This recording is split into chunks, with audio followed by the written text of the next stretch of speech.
स्वामी समर्थ सर्वांना. धाब्यावरचा अख्खा मसूर ही एकमेव अशी रेसिपी आहे ज्यामध्ये खूप कमी प्रमाणात मसाले वापरतात किंवा वापरतच नाहीत असं म्हटलं तरी चालेल. म्हणूनच आज घरच्या घरी जेव्हा भाजीला काही नसतं तेव्हा पटकन होणारी रेसिपी म्हणजे अख्खा मसूर मी आज तुमच्यासोबत शेअर करणार आहे ही रेसिपी. चला तर बघूया. सुरुवातीला आपण इथे कढईमध्ये तेल तापवायला ठेवलेले आणि तेल थोडं गरम झालं की त्यामध्ये असं चेक करून बघायचे गरम झालं का. थोड्या वाफा आल्या की मग आपण त्याच्यामध्ये जिरे आणि मोहरी टाकणार आहोत. नंतर आपण जिरे मोहरी तडतडली की छान तडतडत असतानाच त्याच्यामध्ये कढीपत्ता टाकायचा आहे आणि त्याच्यानंतर आपण त्याच्यामध्ये कांदा टाकून घेणार आहोत, जो की आपल्याला कांदा मंद आचेवर परतून घ्यायचा आहे. छान आपलं गाळ करून घ्यायचं आहे कांदा आणि आपल्याला टोमॅटोचं मिश्रण. त्याच्यामुळे आपण आधी कांदा छान ट्रान्सपरंट होईपर्यंत आपण परतून घेणार आहोत. कांदा आता छान परतला आहे. त्याच्यामध्ये आता आपण मीठ घालायचं आहे जेणेकरून तो लवकर सॉफ्ट होतो आणि शिजतो पण पटकन गाळ व्हायला मदत होते. त्याच्यामुळं आपण मीठ आपण कांद्यातच घालून घ्यायचं थोडं का होईना आणि वरतून टाकलं तरी चालतं, पण कांद्यात टाकल्याने कांदा पटकन स्मूथ होतो. आणि याच्यामध्ये आता आपण अद्रक लसूण पेस्ट घालून घ्यायची आहे. हॉटेलमध्ये फक्त लसणाची पेस्टच घालतात, पण मी थोडंसं अद्रक पण घातलेलं आहे. आणि आपण आता टोमॅटो घालून घेऊया त्याच्यामध्ये. टोमॅटो छान आधी परतून घ्यायचा आहे आणि परतून झाल्याच्या नंतर मॅश करून घ्यायचे नंतर आपल्याला त्याच्यामुळे छान परतून घ्यायचं आधी. आणि स्मूथ झाल्याच्या नंतर धाब्यावरचा मेन इन्ग्रेडियंट म्हणजे बेकिंग सोडा, तो आपण त्याच्यामध्ये घालून घेणार आहे.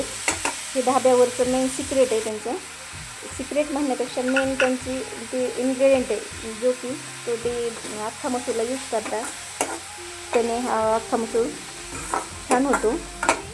आणि आता आपण त्याच्यामध्ये वरून कोथिंबीर पण टाकलेली आहे आणि छान परतून घेतलं आहे. आणि आता याच्यामध्ये आपण लाल तिखट आणि कांदा लसूण मसाला आणि हळद टाकून घेणार आहे मी ह्याच्यामध्ये. तुम्ही हळद आणि कांदा लसूण मसाला स्किप केला तरी चालेल, पण मला आवडतो म्हणून मी टाकणार आहे.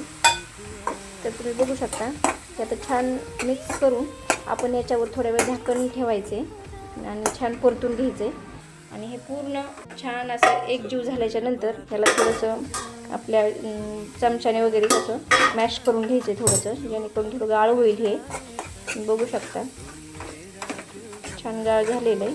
आणि आता आपण गॅस थोडंसं कमी करून त्याच्यामध्ये आपण आता हा भिजवले 2 तास भिजवून ठेवलेला अख्खा मसूर घातलेला आहे आणि त्याच्यामध्ये गरम पाणी करून टाकायचं, त्याने तरी येते आणि छान पटकन शिजला जातो अख्खा मसूर.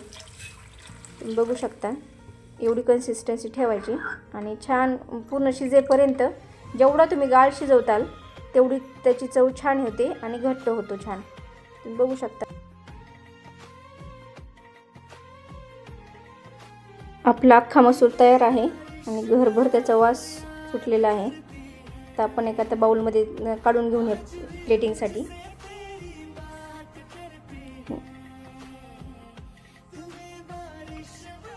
आपण काढून घेतोय आणि एका डिशमध्ये सर्व केले.